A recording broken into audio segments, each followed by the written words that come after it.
नमस्ते दोस्तों, आप सभी का हार्दिक स्वागत है मेरे नए YouTube चैनल में। यहाँ आपको हर बार मिलेगा कुछ नया, कुछ खास और ढेर सारी कहानियाँ। तो जुड़े रहिए मेरे साथ और चलिए शुरू करते हैं आज का सफ़र।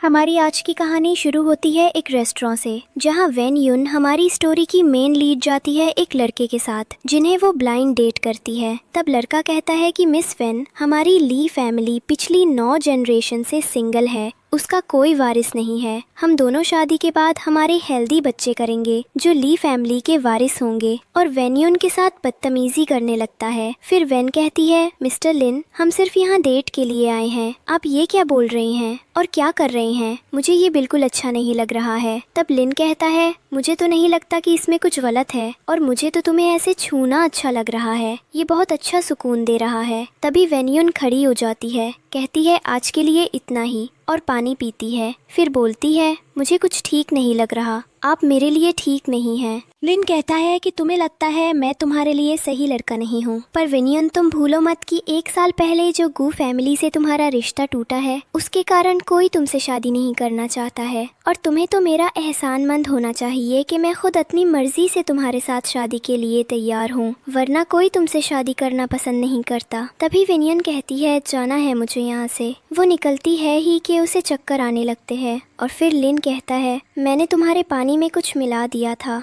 और फिर उसे गलत तरह से छूने लगता है और कहता है कि हमारी शादी नहीं हो सकती। कोई बात नहीं, पर हम दोनों एक रात के लिए पति पत्नी के जैसे रात तो बिता ही सकते हैं। तभी विनियन कहती है, जाने दो, मुझे छोड़ दो, जाने दो। फिर लिन विनियन को रूम में लेकर जाता है और वहाँ उसके साथ गलत हरकत करने लगता है और वो नशे में ठीक से बोल नहीं पा रही थी। फिर भी वो कहती है, जाने दो, मुझे छोड़ दो। तभी वहाँ कमरे के अंदर एक आदमी आ जाता है जो किसी से भाग रहा होता है, इसलिए अनजाने में छुपने के लिए उसी कमरे में आता है जहाँ लिन वेन्यून के साथ गलत हरकत कर रहा था। फिर वो लड़का आता है और वेन्यून को बचाता है और लिन को रूम से बाहर निकाल देता है। फिर नशे की हालत में ही वेन्यून उस लड़के को थैंक यू कहती है और कहती है, मेरी एक बार और मदद करो। और फिर विनियन और वो लड़का जो उसे बचाने आता है, दोनों के बीच रिलेशन बन जाता है। फिर हमें सुबह का सीन दिखाया जाता है जहाँ पर लड़की बिस्तर में सोई हुई है, उसके चारों तरफ कपड़े बिखरे रहते हैं। जैसे ही उसकी नींद खुलती है तो वो देखती है कि वो लड़का नहीं है और उसके हाथ में एक बहुत ही महंगी अंगूठी थी। फिर वो उठती है, तभी उसे एक फोन आता है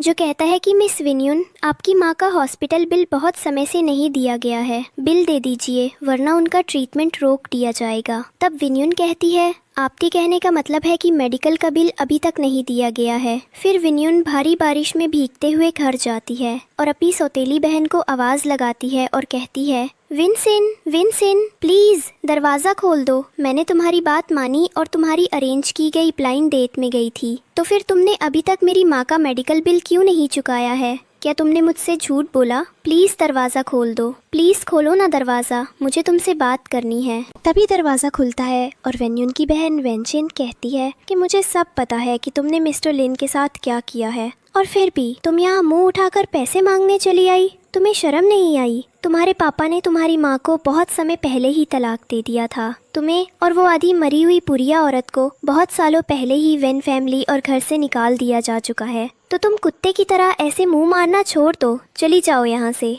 जाओ, हमसे कोई उम्मीद मत रखना और हमें तुम्हारी तरफ फैमिली मेंबर्स की ज़रूरत नहीं है।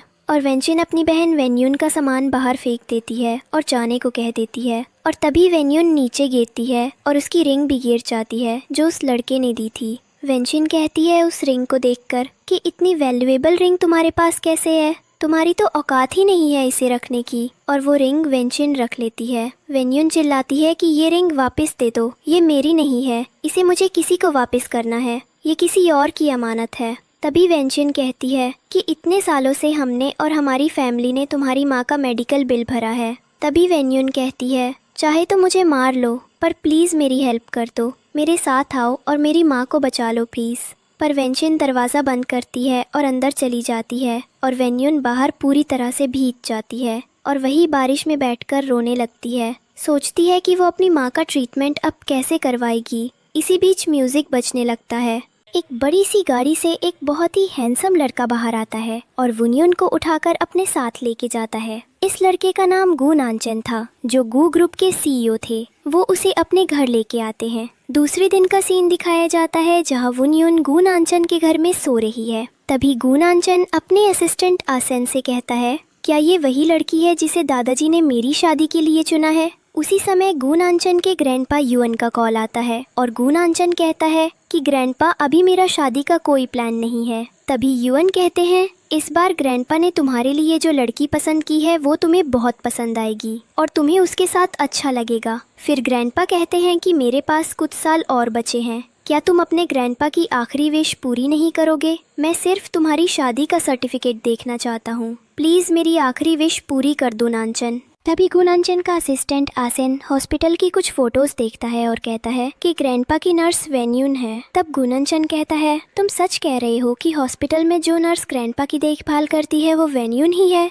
तुम पूरे विश्वास के साथ कह रहे हो ना आसेन? असिस्टेंट आसेन कहता है, हाँ मैं सच बोल रहा हूँ, वो मिस वेन्यून ही है। वही दूसरी तरफ वेन्यून को होश आ रहा था और वो कहती है, मुझे मत छुओ, मत छुओ, मुझे प्लीज़ जाने दो। तभी अचानक से उसकी आंख खुलती है, वो अपने चारों तरफ देखती है। तभी वो गुनांचन को अपने सामने देखकर बहुत हैरान हो जाती है और कहती है, तुम कौन हो तुम और यहाँ क्या कर रहे हो? तभी वो कहता है कि मेरे ग्रैंडपा हॉस्पिटल में है और उनकी आखिरी विश है कि मेरी तुमसे शादी हो जाए और मैं उन्हें जल्दी ठीक करना चाहता हूँ। तुम्हें क्या लगा मैं अपनी मर्जी से तुमसे शादी करूँगा? पर वेन्यून को कुछ समझ नहीं आता। वो कहती है, कौन है पर आप और क्या बकवास किए जा रहे हैं? फिर वेन्यून कहती है, हॉस्पिटल में ग्रैंडपा से, क्या आप ग्रैंडपा गू के ग्रैंडसन हैं?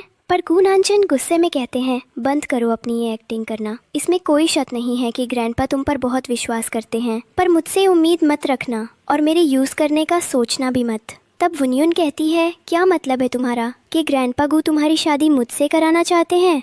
तब गुनांचन कहता है, बिल्कुल ऐसा ही है। तुम्हें क्या लगा मैं अपनी मर्जी से तुमसे शादी करूंगा? मैं सिर्फ अपने ग्रैंडपा के लिए ये शादी करूंगा ताकि वो जल्दी से ठीक हो जाएं। तब वुनयुन कहती है, तुम मेरी शादी क्यों कंट्रोल करोगे? मैं तुमसे शादी नहीं करना चाहती। फिर गुनांचन कहता है, तुम्हारी माँ का ट्रीटमेंट हॉस्पिटल में रुका हुआ है क्योंकि तुमने अभी तक बिल नहीं दिया है। क्या लगता है तुम्हें ऐसे वो कब तक रह पाएंगी? तब वुनयुन कहती है, क्या तुम मेरी माँ को बचा सकते हो? प्लीज़ प्लीज़ उन्हें बचा लो, प्लीज़ उनकी जान बचा लो। तुम जैसे कहोगे मैं वैसे करूँगी, बस मेरी माँ को बचा लो। फिर दोनों के बीच एक कॉन्ट्रैक्ट होता है, क्या आप ग्रैंडपा गू के ग्रैंडसन हैं? आई विश पूरी करने के लिए करेगा और वुनयुन इसलिए ताकि गुनांचन उसकी माँ के ट्रीटमेंट का हॉस्पिटल बिल दे दे। फिर दोनों शादी कर लेते हैं। उसके बाद गुनांचन वुनयुन को एक फुल बॉडी चेकअप के लिए लेकर जाता है, ये देखने कि उसे कोई बीमारी तो नहीं है। तभी वहाँ टेस्ट की रिपोर्ट आती है तो डॉक्टर कहते हैं उन्हें कोई बीमारी नहीं है,